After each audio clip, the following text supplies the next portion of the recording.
Hello, in this tutorial I'll show you how to delete a device from Google Home.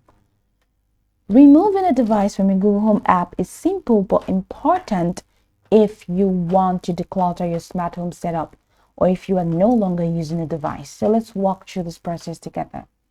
So first, unlock your phone and open the Google Home app. Unlock your Android or iOS device, locate and tap the Google Home app icon to open it. Next, find the device you want to delete from your home setup. You can head to devices, and on the devices, you're going to see a list of all the devices that you have added. So scroll to the list of devices.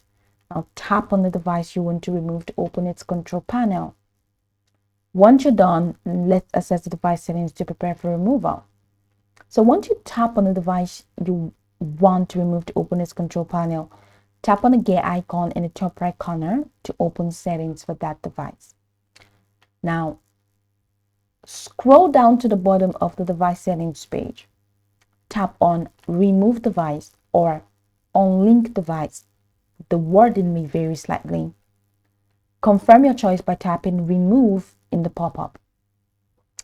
Then the device is now removed from your Google Home setup. The device will no longer appear in your device list.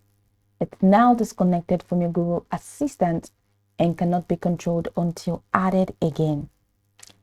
If you plan to sell or give away the device, you can perform a factory reset on the device itself to clear all your data. You can always add the device back later by following the setup process again.